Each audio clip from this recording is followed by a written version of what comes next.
West UP की दो बड़ी जातियां हैं, जैसे मार्शल कौम मानते हैं, जाट और गुजर। जाट और गुजर सबसे शार्प कौन है? तो हम सामाजिक में तो हैं नंबर 1, राजनीति में हमारे भाई जाट हमसे तेज है। 2027 में चुनाव लड़ोगे? लड़ोगे, और मैं क्या, मैं यहाँ बाबा जी हूँ जो कि लड़ोगे? यहाँ मैं कोई जो कीर्तन करने को आया हुआ हूँ? लड़ूंगा भी, और इस बार सदन में पहुंचूंगा और फिर समाज का परचम लहराऊंगा और सर्व समाज के हितों की आवाज बुलंद करूंगा। अगर मेरठ से आपको टिकट मिलता है दक्षिण से, तो जीत आप कितने अंतर से मान रहे हो? 30,000 से। 30,000 वोट से आप जीत जाओगे? जब से चला हूं मंजिल पे नजर है, मैंने कभी मील का पत्थर नहीं देखा, और ये जयकारे, ये मालाएं, ये स्वागत विरासत में नहीं मिले। किसी ने मेरा कांटों भरा बिस्तर नहीं देखा। नमस्कार, मैं राजेश शर्मा, और सेव इंडिया न्यूज के मंच पर आज हमारे मेहमान प्रतीक सेना के राष्ट्रीय अध्यक्ष और समाजवादी पार्टी के बहुत सीनियर नेता मुखिया गुजर जी हैं। सर, आपका स्वागत है। बहुत धन्यवाद आदरणीय पंडित जी। अभी सर 2027 में विधानसभा चुनाव है और हम लोग देख रहे हैं अभी 1 साल चुनाव का है, लेकिन जब हम वेस्ट यूपी की बात करते हैं तो वेस्ट यूपी बहुत छोट है। खासकर जब हम जाट और गुजर राजनीति की बात करते हैं तो जाट और गुजर राजनीति उबाल पर है इस समय। दोनों का ये भी है कि आबादी के हिसाब से उन्हें राजनीति में उतना प्रतिनिधित्व नहीं मिल पा रहा जितना मिलना चाहिए। इस तरह की तमाम जो मीटिंग होती है उसमें सब चर्चा चल रही है। अभी अगर मैं बात करूं तो 29 मार्च को ग्रेटर नोएडा के दादरी में मीटिंग होती है, जिसमें उत्तर प्रदेश के पूर्व मुख्यमंत्री और समाजवादी पार्टी के मुखिया अखिलेश यादव जी आए। मेरठ की बात करूं तो 29 मार्च को यहाँ वीर शिरोमणि महाराजा सूरजमल जी की प्रतिमा का अनावरण था। यहाँ जाटों की बड़ी संख्या में लोग पहुंचे। और चूंकि एक तरफ मैं कल की बात करूं तो कल सहारनपुर में गुजर प्रतिहार महासंघ के द्वारा गुजर संसद का आयोजन किया गया, जिसमें तमाम नेता जो थे वहाँ बहुत सारे लोग नेता पहुंचे। और कल यानी 13 अप्रैल को मुजफ्फरनगर में रालोद प्रमुख जयंत चौधरी और उत्तर प्रदेश के मुख्यमंत्री योगी आदित्यनाथ जी आ रहे हैं। 14 तारीख को भी वेस्ट यूपी में ही है कि जो इकोनॉमिक कॉरिडोर है दिल्ली से देहरादून का, उसका इनॉग्रेशन करेंगे देश के प्रधानमंत्री और दिल्ली के मुख्यमंत्री, उत्तर प्रदेश के मुख्यमंत्री, उत्तराखंड के मुख्यमंत्री। मतलब जो कॉरिडोर है उस पर वो पूरा पॉलिटिकल रूप लिया जाएगा। तो क्या लगता है, जाट गुजर राजनीति इतनी गर्म क्यों है? आदरणीय शर्मा जी, आपका धन्यवाद कि आपने मुझे यहाँ बुला के सम्मान दिया। और जहाँ तक आपके जो सवाल हैं कि जाट गुजर राजनीति पर इतना उबाल क्यों है, तो उबाल इसलिए है कि उत्तर प्रदेश का 2027 का चुनाव है और इसकी शुरुआत पश्चिमांचल से ही होती है। और पश्चिमी उत्तर प्रदेश में ही संख्या, हमारे एक ही परिवार के 2 नाम हैं, एक का जाट और एक का गुजर है, एक ही बिरादरी के।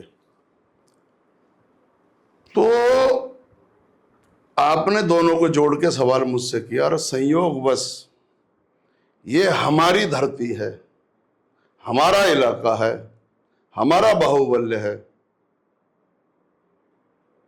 और हमारा ही यहां अपमान होता है। संयोग ये देखो कि इसी पश्चिमांचल की गुजर राजधानी दादरी में हमारे पूर्वज गुजर प्रतिहार सम्राट मेहर भोज जी का अपमान हुआ, उनके नाम के आगे कालिक पोतने का काम हुआ। और इसी पश्चिम की क्रांति धरा पर हमारे दूसरे पूर्वज जो महान पराक्रमी हुए, शिरोमणि महाराजा सूरजमल जी, उनका भी कार्यक्रम यहां हुआ, तो उनके भी नाम के आकर उसको मिटाने का काम किया गया। तो एक जाट और एक गुजर, यानी दोनों की भावनाओं को रौंदते हुए एक ही सत्ता और एक ही पार्टी के नेतृत्व में चलने वाले शासन में यह कृत्य हुआ और हम कुछ नहीं कर पाए। सरकार का ये कहना है कि राजा और महाराजा सबके होते हैं, वो किसी एक जाति के नहीं होते। जिसके नाम से जो संबोधित होता है ना, वो उसी नाम से इतिहास में पढ़ाया जाता है इस तरीके से। इसलिए जब वहां पर्टिकुलर एक जाति का कार्यक्रम हो रहा तो वो अपनी जाति लिखेंगे या इन पूर्वियों की लिखेंगे? तो क्या 2027 में ये इशू रहेगा? इशू रहे ना रहे वो एक अलग बात होगी, लेकिन मैं ये जानना चाह रहा हूं कि हमारी दोनों ही बिरादरियां, हमारी यहाँ पश्चिम उत्तर प्रदेश के अंदर दोनों की ही बराबरी की संख्या है। ये तो कुछ अहम लगा लो या कुछ वहम लगा लो और कुछ नासमझी लगा लो, ये दोनों परिवार, हमारे नेता चौधरी चरण सिंह जी ने इन दोनों परिवारों को एक करने की बहुत जी तोड़ कोशिश की थी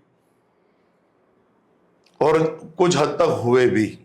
और उसका उदाहरण ये है कि 1967 में जब चौधरी चरण सिंह जी मुख्यमंत्री की शपथ ले रहे थे तो उससे पहले रामचंद्र विकल जी को मुख्यमंत्री नियुक्त कर दिया गया था, लेकिन उन्होंने एक उदारता दिखाते हुए और अपनापन दिखाते हुए ये कहा कि इस सदन में मेरे बड़े भाई चौधरी चरण सिंह जैसे विद्वान नेता भी मौजूद हैं, तो मैं ये चाहता हूं कि मुख्यमंत्री मेरी बजाय उनको बनाया जाए।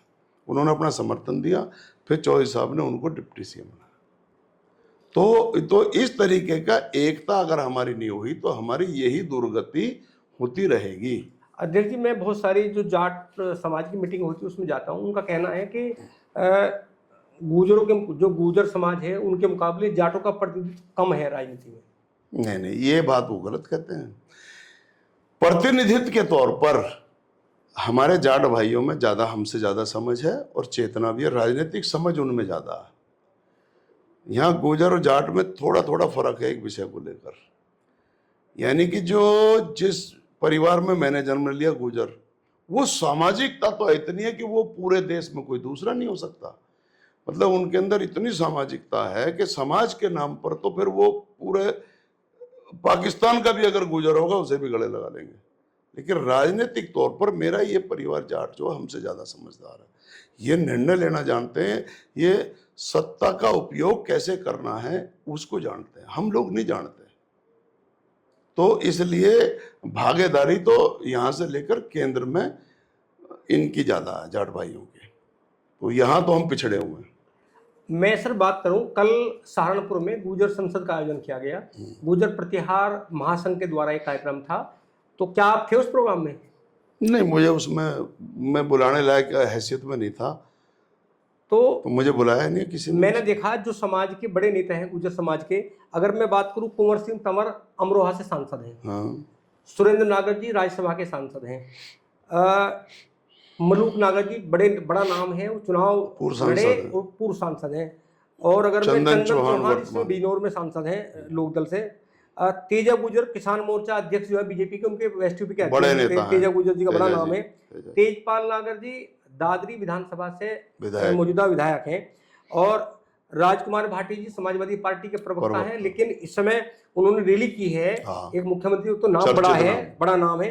दूसरा, अगर मैं नंदकिशोर गुर्जर की बात करूं तो नंदकिशोर गुर्जर भी लोनी से विधायक हैं। तो ये और आपका भी नाम है, तो आप ये सब नाम तो वहां नजर नहीं आए? फिर क्या वही लोग थे जो मौजूदा विधायक हैं या परिसंघ के जो आसपास के हैं? आपको लगता है कि ये जो तमाम देखो, मुझे ऐसा लगता है कि ये मैंने पहली बार नाम सुना है हमारे समाज में, प्रतिहार महासंघ जो बना है। और मैं इनके जो संगठन के लोग हैं उनको मैं बहुत साधुवाद और हार्दिक बधाई और शुभकामनाएं प्रेषित करता हूं कि मैं उनके उज्ज्वल भविष्य की कामना करते हुए ये भी कहता हूं कि समाज का संगठन आपने निर्मित किया तो समाज में जिस बात की जरूरत है उन विषयों को लेकर के वो चलें, और मैं उनके साथ हूं। और ये एक बहुत अच्छा कदम उन्होंने उठाया कि गुर्जर संसद और चिंतन शिविर का आयोजन किया। लेकिन आपका जो सवाल है कि उसमें ये लोग क्यों नहीं थे, अब ये तो मुझे पता नहीं है ये क्यों थे। अशोक कटारिया जी पूर्व मंत्री हैं, बिजनौर से, और भाजपा के पूर्व में युवा मोर्चा के अध्यक्ष भी रहे हैं, और वो बड़ा नाम है, एमएलसी भी हैं, बड़ा नाम नजर नहीं आए, बड़े नेता। क्या वजह रही, क्यों नहीं? मैं कह तो रहा हूँ, या तो ये जो संगठन जिन्होंने कार्यक्रम किया, या तो इन लोगों की वहां तक पहुंच नहीं है जो लोग इसमें नहीं आए, क्योंकि उसमें वही तो जाएगा जिसको बुलाया। तो जिनको बुलाया उनके फोटो उसमें लग रहे थे और नाम चिपक रहे थे, वो सारे के सारे वहां मौजूद थे। तो अभी इन्होंने क्यों नहीं बुलाया या इन लोगों की वहां तक पहुंच नहीं थी, और वो तो वही बता पाएंगे। लेकिन मेरा ये कहना जरूर है कि अगर आप सामाजिक कार्यक्रम कर रहे हो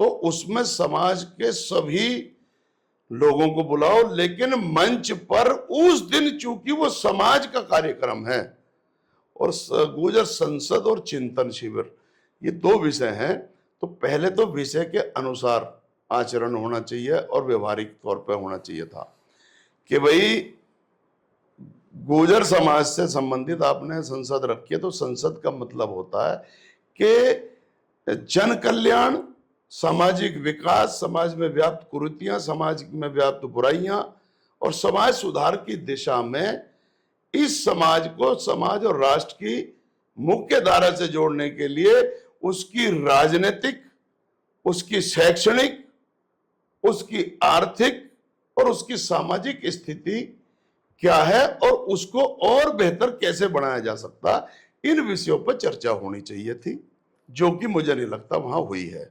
मैंने तो कहीं सुनी नहीं है कितने जन नेताओं को। और उसमें सामाजिक जो संगठन है वो लोगों का को वहां सम्मान दिया जाता, जो समाज के बीच में कार्य कर रहे हैं वो मंच पे होने चाहिए थे और राजनीतिक लोग मंच के नीचे होने चाहिए थे। तरीका तो ये होता है। फिर उसमें ये सवाल उठ के फिर जो संगठन है या जो हमारा संसद में चिंतन हो रही है, आज नई नई प्रतिभाएं निकल के हमारे समाज की बेटियां और बेटे उच्च शिक्षा ग्रहण करने के उपरांत कोई आईएएस, कोई पीसीएस, कोई आईपीएस, कोई इंजीनियर, कोई डॉक्टर इस क्षेत्र में जा रहा, तो उनको कोई खेल के क्षेत्र में बड़ा नाम कर रहा, तो ऐसी प्रतिभाशाली विभूतियां वहां पर बुला करके उनको सम्मान मिलने से आने वाली जो दूसरी पीढ़ियां उनको फिर प्रोत्साहन मिलता है, बच्चों का हौसला बढ़ता है। तो ये इसका मुझे वहां कमी देखने को मिली। मुझे तो ऐसा लगा कि शायद कुछ नेताओं को वहां पर बुला करके और एक कार्यक्रम मतलब समझदारी का परिचय नहीं दिया। मैंने तो ये भी सुना कि जो उसके अध्यक्ष होते हैं उसका बहुत बड़ा कद होता है, जब ऐसी समझ की संसद लगती है तो अध्यक्ष महत्वपूर्ण होता है, अध्यक्ष को भी सुनने वाले वहां लोग नहीं थे ऐसे। लेकिन ये जो हुआ अच्छा कार्यक्रम करा, इस बात के लिए कार्यक्रम के लिए मैं उनको आयोजित करने वालों को बधाई देता हूं। लेकिन इन चीजों पर भूल को सुधार करते हुए कोई बुराई नहीं है, आगे ये काम करो। और इसमें ये होना चाहिए था जो राजनेता आपने बुलाए हैं उनको ये सुनिश्चित करो कि जितना महत्वपूर्ण आपके लिए आपके राजनीतिक दल महत्वपूर्ण है आपके लिए, जो आपको टिकट देता है। राजनीति में दो चीज बहुत महत्वपूर्ण होती है, एक तो टिकट और फिर चुनावी राजनीति में, और एक वोट। तो वोट देने का काम समाज करता है, टिकट देने का काम राजनीतिक पार्टी करती है। तो मैं तो इस सोच और समझ को लेकर के चलता हूं। बहुत छोटी उम्र से लग गया था मैं इस लाइन पे। मैंने तो 25 साल की उम्र में 2 लोकसभा चुनाव लड़ लिए थे, 1 साल में 2 पार्लियामेंट लड़ा, और 1 साल में आपके सामने इस मेरठ से 2 जिला पंचायत अध्यक्ष के चुनाव लड़ा। आप आज बचाव में हो, जिस स्पष्ट बोलने के लिए आप जाने जाते हो, आप स्पष्ट क्यों नहीं बोल रहे? जब मीटिंग होती है तो ये कहा जाता है कि कृष्णपाल गुर्जर एकमात्र ऐसे नेता हैं जो कैबिनेट में मंत्री हैं भारत सरकार में, और जब मीटिंग होती है तो कैबिनेट मंत्री कृष्णपाल गुर्जर मुझे कहीं नजर नहीं आए, उनका कहीं नाम नजर नहीं आया। देखो आदरणीय पंडित जी, मेरी थोड़ी सामाजिक मर्यादा पालन करने की मजबूरी ये है कि मैंने इस साल से ये प्रतिज्ञा की है कि मैं अपना जो मेरा, चूंकि मैं संघर्ष से निकल के आया हुआ हूँ उस राजनीति में, तो मेरी थोड़ी शैली जो ना भाषा में तीखापन है, वो कुछ लोगों को हजम नहीं होता। तो मैंने अपने अंदर थोड़ा परिवर्तन किया है कि मैं किसी के प्रति कटुता ना रखते हुए, किसी के भावनाएं आहत ना हो, मैं उस तरीके की शैली मैंने ईजाद करने की कोशिश कर रहा हूँ। अगर आप चल जाने दोगे इस लाइन पे, आप देख रहे होगे मैं नई साल जब से शुरुआत हुई है 26, मैंने अब तक कोई बयान नहीं दिया, पहली बार आपके उसमें, वो भी मेरे आपसे प्रेम है, लगाव है, इसलिए मैं आया भी हूँ। लेकिन आप सच कह रहे हो कि अंदर से गुस्सा तो आता है। आपने भी कहा कैबिनेट, इतने भाग्यशाली सौभाग्यशाली समाज से हम नहीं हैं कि हमें कैबिनेट मिल जाए। हम आदरणीय पंडित जी, हम केंद्र में भी राज्य मंत्री हैं, राज्य मंत्री हैं, हम राज्यों में भी राज्य मंत्री हैं, राज्य मंत्री भी तो नजर नहीं आए ना वहां। हमें वही कृष्णपाल गुर्जर जी। वो वही जाने भाई, उन्होंने बुलाया या नहीं बुलाया, तो या वो क्यों नहीं गए, ये तो समाज के आयोजक बंधु जाने। मैं तो खाली उसकी बात ये कर रहा हूं कि स्वरूप क्या होना चाहिए।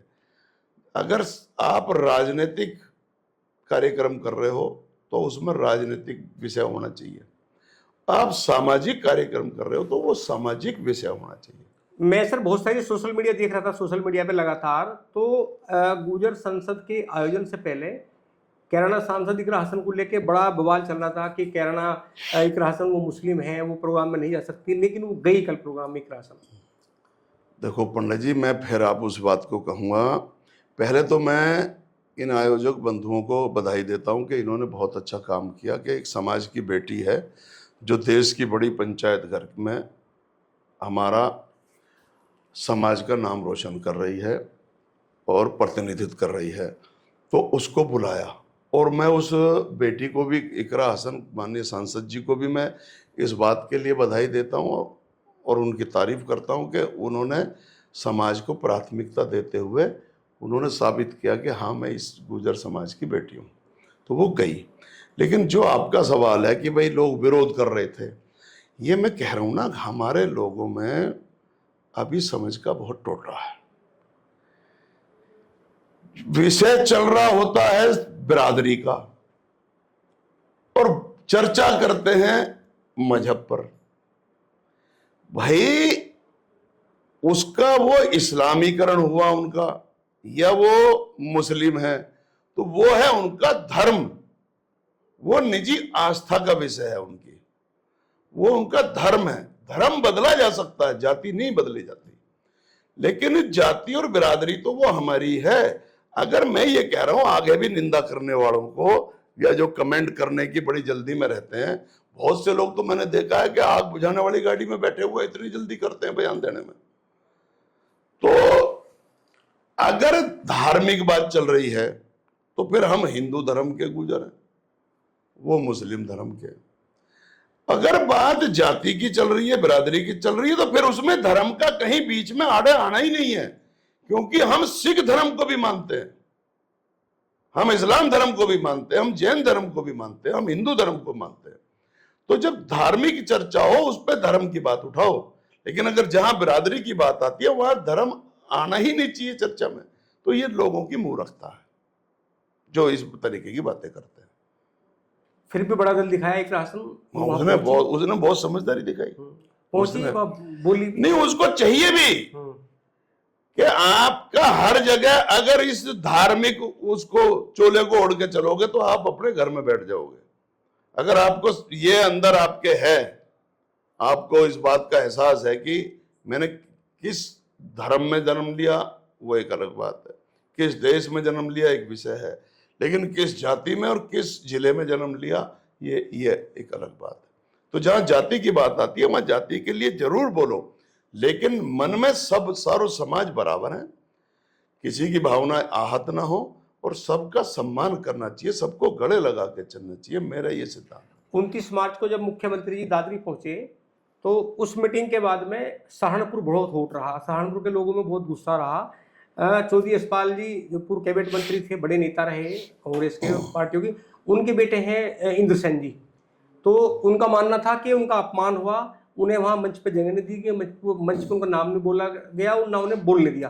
पूरा सहारनपुर में गुस्सा था इस बात को लेकर, राजकुमार भाटी जी से बहुत नाराज थे लोग। क्या वजह थी वो? तो वहां मैं भी तो था।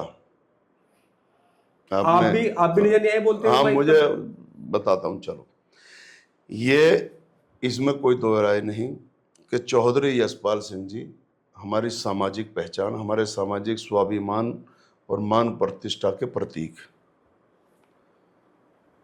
तो अब वो बड़ा घराना है राजनीति, और चौधरी रुद्रसेन और इंद्रसेन मैंने खुद देखे थे, मंच पे मैं भी था, तो वहाँ बैठे थे। लेकिन हाँ, इन्हें जो सम्मान मिलना चाहिए था वो सम्मान नहीं मिला, इस बात की मैं निंदा करता हूँ। लेकिन मेरे नेता माननीय अखिलेश यादव जी ने उनको सम्मान दिया गले लगाकर। लेकिन एक तरीका होता है जो वहां पर नहीं हुआ। जब कोई भी बड़ा नेता या मुख्य अतिथि बोलते हैं तो उनके सामने एक सूची रखी जाती है संबोधन में उनका नाम लेने के लिए, उससे उनका सम्मान हो जाता। तो उसमें सिर्फ 2-4 लोगों का नाम आयोजक जो थे उन्होंने लिया, इसलिए राष्ट्रीय अध्यक्ष जी को ध्यान में नहीं रहा, तो राष्ट्रीय अध्यक्ष जी की तरफ से उनका अपमान नहीं हुआ। आयोजक की क्या मंशा रही, क्या उनके मन में था, वो तो वही बता पाएंगे, लेकिन हाँ अपमान हुआ, इस बात का मैं आपकी बात से सहमत हूं, और ये नहीं होना चाहिए था। अगर हमारे बिरादरी का तो कार्यक्रम, समाज के नाम पर तो प्रोग्राम है, और समाज के नेताओं की अनदेखी होगी तो वो प्रोग्राम मैं उसको ठीक नहीं मानता हूं। क्या मुखिया गुजर को छोटा नाम है? मुखिया गुजर का तो मुखिया गुजर का नाम याद नहीं है क्या? ऐसा मुखिया गुजर नाम है? मुखिया गुजर तो वर्ल्ड में, मुखिया गुजर वर्ल्ड में ऑन रिकॉर्ड दूसरा है ही नहीं। एक बार भी मंच पर नाम क्यों नहीं लिया गया, क्यों नहीं पूछा गया? अब ये मेरी बदकिस्मती थी और ये उनकी अपनी सोच थी। उन्होंने क्यों मेरा इस काबिल नहीं समझा कि भाई मुझे संबोधन होना चाहिए, या इस काबिल मुझे नहीं समझा कि भाई मेरा नाम राष्ट्रीय अध्यक्ष जी के उसमें जो सूची में भेजना चाहिए कि भाई मुखिया गुजर भी यहाँ मौजूद है, या चौधरी रुद्रसेन और इंद्रसेन भी यहाँ पर मौजूद है, बड़ा नाम, या और भी ऐसे कई नेता थे जिनका नाम रह गए। तो ये अपनी सोच है, आयोजक के हाथ में होता है। ये तो कल एक घटना हुई वेस्ट यूपी में, वेस्ट यूपी की मुजफ्फरनगर में। जानसठ रोड पे भारत सरकार में पूर्व मंत्री रहे, मुजफ्फरनगर से 2 बार सांसद रहे, डॉक्टर संजीव बालियान। उनके father Shri Ram potash limited के नाम से कंपनी होती है खाद की, इनके फादर उसमें डायरेक्टर होते हैं, सुरेंद्र बालियान जी।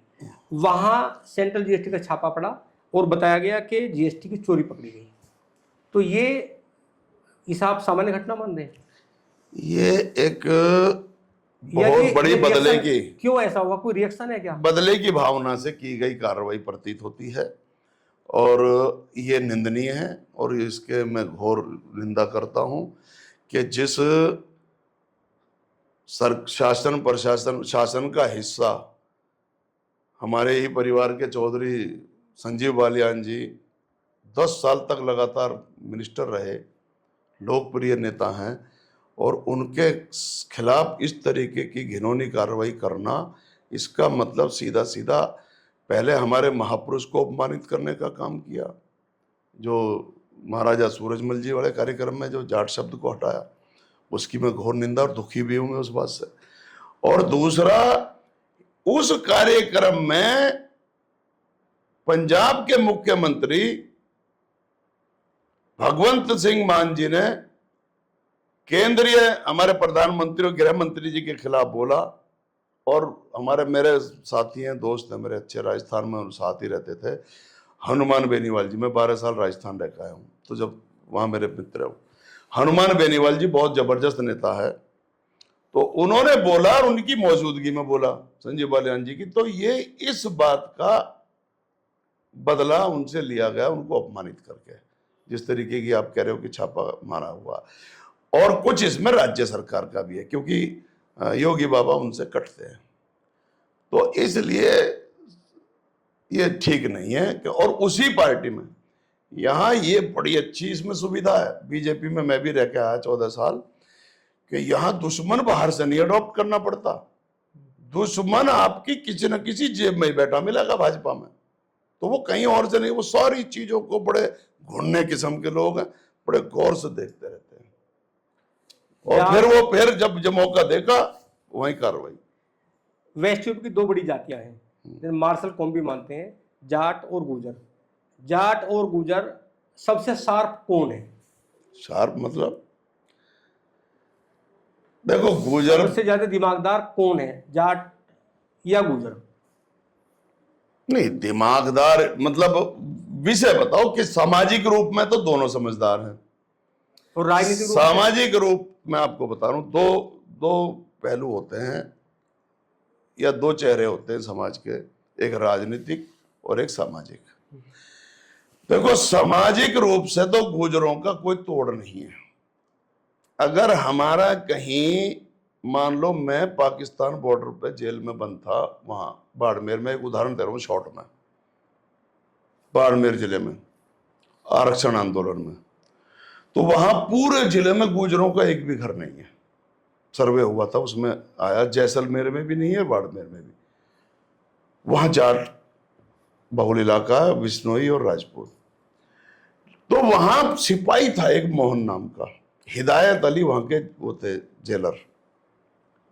2007 की बात कर रहा हूं। तो मुझे इसलिए भेजा गया कि मैं जब वहां के मुख्यमंत्री ने अलवर जेल भेजा तो पूरा गुजरों ने जेल को घेर लिया, बहरोड जेल भेजा तो गुजरों ने जेल को घेर लिया, फिर मुझे जयपुर सेंट्रल जेल भेजा तो वहां भी गुजरों ने घेर लिया, फिर मुझे टोंक भेजा तो टोंक भी घेर लिया। तो तंग आ गई। उन्होंने कहा भाई इसको ऐसी जगह फेंकूं कि जहां इससे कोई मिलने वाला ना पहुंचे। मैं घबराने वाला नहीं था। तो मैं समाज की लड़ाई लड़ा था। आरक्षण की मैंने ही शुरुआत की थी, जिसको बाद में कर्नल साहब को हम लेकर आए 2006 में लेकर आए थे उनको। 18 जून 2006 जयपुर में हमने उनके पगड़ी बांधी। उससे पहले 2001 में मैंने और आदरणीय स्वर्गीय रामगोपाल गाड़ साहब ने आरक्षण की शुभारंभ की थी। तो उस दौरान मेरा ये जेलों का सिलसिला मुझे चला, सिर्फ मैंने ही ये सब दुख झेले वहां। तो वहां एक सिपाही था मोहन, जब देखा कि हमारे समाज का लीडर है तो वो आया चोरी छुपे बचते बचाते हुए मेरे लिए अंडरवियर, बनियान, नेकर, तौलिया, साबुन, तेल सब चोरी से। साहब मैं गुजर हूँ और यहाँ सिपाही हूँ जेल में, और साहब मैं आपके लिए लेकर आया हूँ। और मैंने कहा अच्छा। मैं बड़ा परेशान था क्योंकि मुझे चीज़ें नहीं थी मेरे पास। वो सामाजिकता दिखाई। फिर मेरे लिए वो कहाँ से लाता था, जेल की रोटी जो थी वो मुझे सूट नहीं कर रही थी, वो रोटी बनवा के 4 रोटी टाइम के मुझे देके जाता था। तो ये सामाजिकता। 30 हजारी कोर्ट में मैं जब जेल में थी, दिल्ली में था, यहां 3 सिपाही बैठे गुजर, एक डगरपुर का, एक गोठड़ा का और एक मितली का। यहां जब मुझे लेके आए तो एक हवालात होती है कोर्ट की, उसमें जब बंद करने लगे तो उन्होंने मेरा हाथ पकड़ के खींच लिया, और वो जो दरोगा तो वहां इंचार्ज थे उसको कहा कि ये हमारे बिरादरी के लीडर हैं, ये हवालात में बंद नहीं होंगे, ये आंदोलन में बंद है, कोई अपराधी नहीं है। तो मेरे को बाहर बैठा लिया। उनमें अपने अधिकारी से वो लड़के कहने लगे नौकरी गई है ऐसी में, लेकिन हम इनको नहीं आने देंगे। तो मेरा कहने का मतलब हम सामाजिक रूप से हमारी बिरादरी, अगर आज किसी मुसलमान को दिक्कत आ जाए, हिंदू गुजर जान लगा देगा। किसी सिख गुजर के ऊपर हमला हो जाएगा तो पूरा हिंदू गुजर अपना प्राणों की आहुति दे देगा। ऐसे ही वो सिख और मुसलमान भी। तो हम सामाजिक में तो हैं नंबर 1। राजनीति में हमारे भाई जाट हमसे तेज है। वो राजनीति में कैसे काम निकाला जाता वो उनको समझ है, और किस तरीके के प्रेशर बनाकर सत्ता वालों को झुका कर किस तरीके से हमें ज्यादा टिकट लिए जा सकते हैं, मंत्रालय कैबिनेट कैसे मिलेगी वो जानते हैं, हम नहीं जानते। हम धड़ों में गुटों में बटे हुए हैं। समाज मेरा बहुत अच्छा है, लेकिन राजनीतिक समझ नहीं है। ये लोग कहते हैं कि जब गुजर समाज की बात आती है तो क्योंकि गुजर समाज किसी पॉलिटिकल पार्टी का नहीं, वो जाति का होता है पहले। हाँ, तो ये सामाजिकता ही तो है। किसने कहा कि अगर ओवैसी एक तरफ बीजेपी को टिकट दिया और एक तरफ ओवैसी साहब को पार्टी टिकट मिल गया तो गुजर वहीं वोट करेंगे। ऐसा है? ये बिल्कुल सच्चाई है। इस सामाजिक की जो प्योरिटी है ये बनी हुई है। तो इसलिए तो मैं जब कभी समाज पर विपदा पड़ती है तो मैं फिर राजनीतिक सीमाओं को लांघकर समाज हित को वरीयता देता हूं। मैं 14 साल में क्यों लिखड़ा भाजपा से? सिर्फ गुजर प्रतिहार सम्राट मीर भोज जी का जो अपमान हुआ वो समाज का अपमान हुआ, उसको लेकर के फिर मैंने पूरे देश में भ्रमण किया उसको लेकर, और फिर मैंने आज लड़ाई लड़ रहा हूँ। और अभी यहाँ भी लड़ी थी, मेरठ में कभी नहीं मनी, लेकिन इस बार मनी ना। मेरे ऊपर 2 फर्जी मुकदमे हमारे भाइयों ने लगवा दिए, क्योंकि उनके ऊपर से दबाव था, लेकिन मैं झुका तो नहीं, पीछे तो नहीं हटा। 2027 में चुनाव लड़ोगे? लड़ोगे, और मैं यहाँ बाबा जी हूँ जो कि लड़ोगे? यहाँ मैं कोई जो कीर्तन करने को आया हुआ हूँ? लड़ूंगा भी, और इस बार सदन में पहुंचूंगा और फिर समाज का परचम लहराऊंगा और सर्व समाज के हितों की आवाज बुलंद करूंगा। विधानसभा सीट कौन सी होगी? अब वो मेरे नेता के हाथ में है, लेकिन हाँ ये जरूर है, क्रांति धरा भी हो सकती है और पड़ोस की मीरापुर भी हो सकती है। दोनों जगह मेरा काम चल रहा है। हसनपुर मुझे पिछली बार अचानक भेज दिया गया था, इस बार मैंने स्पष्ट हाथ जोड़ के मना कर दिया अपने नेता माननीय अखिलेश यादव जी से। मैंने कहा साहब मैं हसनपुर नहीं लड़ना चाहता, क्योंकि यहाँ मुझे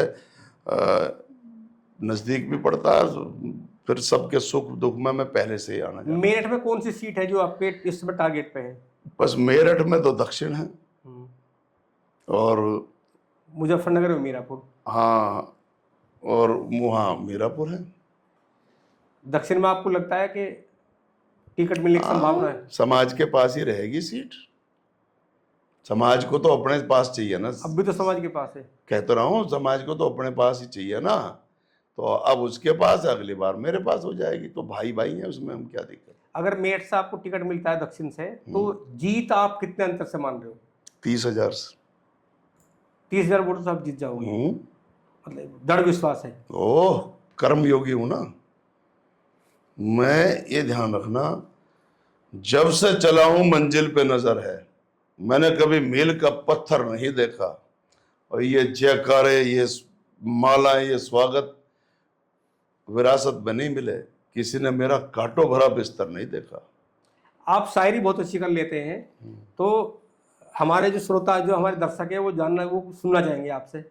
नहीं तो कोई, ये शायरी ऐसे नहीं होती है।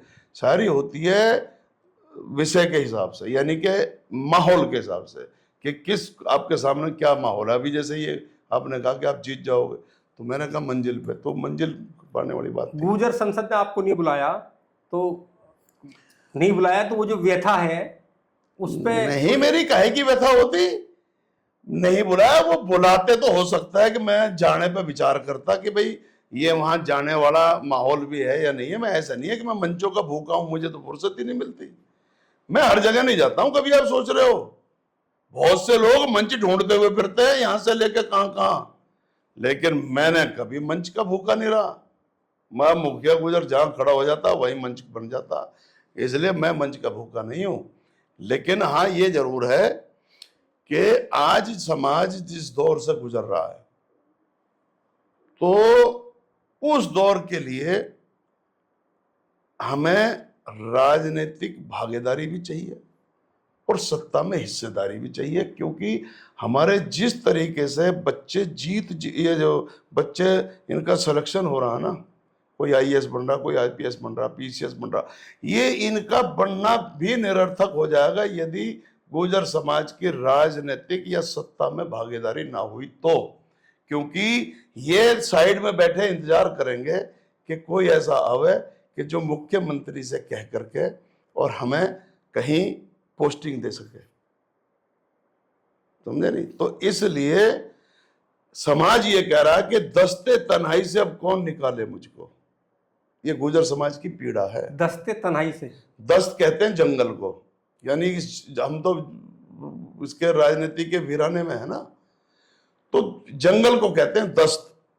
दस्ते तन्हाई से अब कौन निकाले मुझको, और खो गए वो भी जो थे ढूंढने वाले मुझको, और चंद अशकों में सिमट जाऊं ये तो मुमकिन ही नहीं है। अगर कोई समंदर तो आके संभाले मुझको।